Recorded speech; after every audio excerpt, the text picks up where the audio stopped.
Hello everyone, আজকে আমি তোমাদের সাথে পালং শাকের ঘন্ট শেয়ার করব রেসিপিটা, কিন্তু সেটা করব মাছের তেল দিয়ে। ঠিক আছে? আর সন্ধেবেলা কিন্তু জমিয়ে খাওয়া দাওয়া হয়েছিল ফুচকা আর আইসক্রিম, সেটাও আমি তোমাদের সাথে শেয়ার করব। তো সেই জন্য ভিডিওটাকে স্কিপ না করে পুরো দেখতে থাকো। ভালো লাগলে অবশ্যই চ্যানেলটাকে সাবস্ক্রাইব, লাইক আর শেয়ার করো। তো দেখো, পালং শাকের ঘন্ট আমরা অনেকেই নানাভাবে করে থাকি।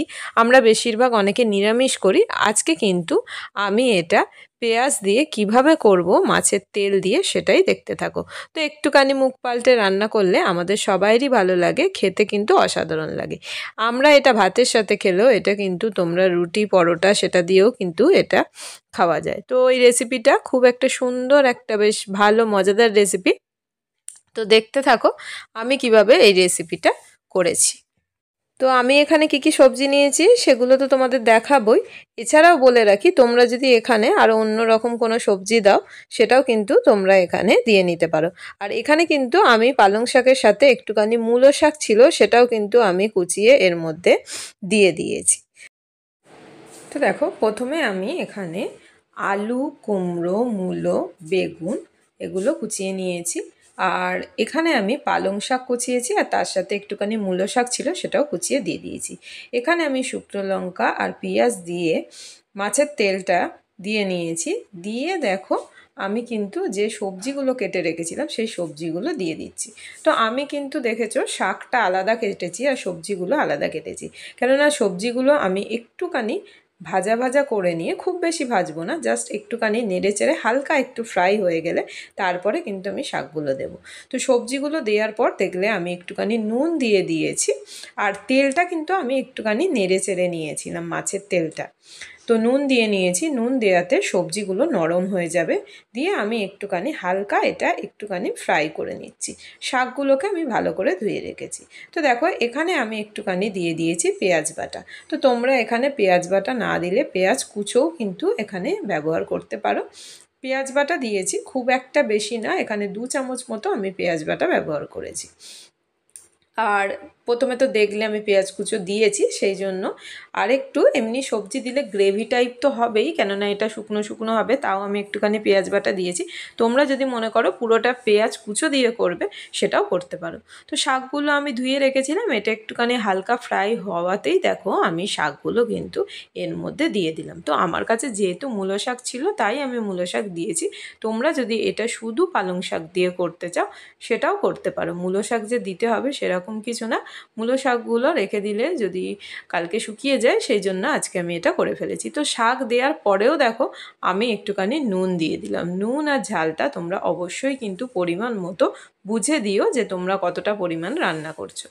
তো দেখো, শাকগুলো দিয়ে আমি নুনটা দিলাম যাতে শাকটাও নরম হয়ে যায়। আর নুন দেওয়াতে যখন এইভাবে নেড়ে চেড়ে ঢেকে দেবে, দেখবে শাকটা থেকে একটা জল বেরোবে। সেই জন্য এখানে আর আলাদা করে জল দেওয়ার কোনো দরকার নেই। তো দেখো, এখানে আমি নুন দিয়ে ভালো করে এটাকে নেড়ে চেড়ে দিচ্ছি। দিয়ে এটাকে আমি একটুখানি ঢাকা দিয়ে রাখবো। ঠিক আছে? তো ঢাকা দিয়ে দেখো, আমি ঢাকা দিয়ে দিয়েছিলাম, দিয়ে ঢাকাটা সরিয়ে নিয়েছি, দেখতেই পাচ্ছ জল বেরিয়েছে। আমি কিন্তু প্রথমে দেখো হলুদ গুঁড়ো লঙ্কা গুঁড়ো ব্যবহার করিনি, আমি কিন্তু পরে হলুদ গুঁড়ো লঙ্কা গুঁড়োটা ব্যবহার করছি। তো দেখতেই পেলে আমি কিন্তু প্রথমে দিইনি, আমি এই শেষের দিকে, মানে যখন এটা দিয়ে জল ছেড়ে দিয়েছে তখন কিন্তু আমি হলুদ গুঁড়ো আর লঙ্কার গুঁড়োটা দিলাম। দিয়ে আমি এটাকে ভালো করে মিশিয়ে নিচ্ছি। এটা এখন আরেকটু হবে, কেননা তোমাদেরকে বললাম যে এটা জল দেওয়ার কোনো দরকার নেই, দেখতেই পাচ্ছ নুন দেওয়াতে এটা থেকে জল ছেড়েছে। আর একটু আমি এটা ঢেকে রেখে দেবো। তো ঢেকে রেখে দেওয়াতে তোমরা দেখবে যে এটা প্রায় সেই শাকটা থেকে যে জলটা বেরিয়েছে সেটাতেই সিদ্ধ হয়ে গেছে। তো দেখো, এটা দিয়ে জল ছাড়ছে, তো আমি ঢাকনা খুলে নিয়েছি, ঢাকনাটা খুলে তোমাদের সাথে শেয়ার করছি। দেখতেই পাচ্ছ এরকম হয়ে গেছে, এর যে জলটা বেরিয়েছিল সেটা বেশ টেনে নিয়েছে। এবার একটুখানি ভালো করে নাড়াচাড়া করে দিয়ে আমি এটা নামিয়ে নেব। তো দেখো, আমি এবার এটা প্রায় হয়ে এসছে, আমি এটা একটুখানি চিনি দিয়ে দিলাম। তোমরা যদি কেউ মনে করো যে চিনি দেবে না বা মিষ্টি এখানে ব্যবহার করবে না, সেটাও কিন্তু তোমরা এটা স্কিপ করতে পারো। তো যাই হোক, দেখো রেসিপিটা কিন্তু প্রায় হয়ে এসছে। তো ভিডিওটা দেখতে থাকো, কেননা শেষে আমি দেখাবো যে ফুচকা খাওয়া আর কি আইসক্রিম খেলাম সেটা তোমাদের সাথে আমি শেয়ার করব। তো দেখো এটা হয়ে এসছে, দেখতেই পাচ্ছ কীরকম একটা দেখতে হয়েছে, বোঝাই যাচ্ছে যে এই দেখো তোমাদের দেখাচ্ছি যে সবজিগুলো সমস্তটা গলে গেছে। তো আমাদের জল দেওয়ার কোনো দরকার হয়নি, দেখেই তোমরা বুঝতে পারছো। তো রান্নাটা আমাদের হয়ে এসছে। এবার দেখো সন্ধেবেলা ফুচকা কিনে আনা হয়েছিল, বাইরে থেকে কিনে আনা হয়েছিল, এনে এই ফুচকা খাওয়া হয়েছিল সন্ধেবেলা, আর খাওয়া হয়েছিল আইসক্রিম। তো ফুচকা যতই যা খাই, ফুচকা হচ্ছে আমার সব থেকে ফেভারিট একটা জিনিস, এটা কখনোই ছাড়তে পারি না। তো আজকে সেই জন্যই ভাবলাম যে তোমাদের সাথেও একটুখানি শেয়ার করি। তো ফুচকাটা খাওয়া হয়েছিল আর আইসক্রিম কিনে নিয়ে আসা হয়েছিল। তো এই যে এই আইসক্রিমগুলো কিনে আনা হয়েছিল, আইসক্রিমগুলোও খাওয়া হবে। তো ভিডিওটা দেখার জন্য অসংখ্য ধন্যবাদ। সবাই খুব ভালো থেকো, সুস্থ থেকো। Thanks for watching.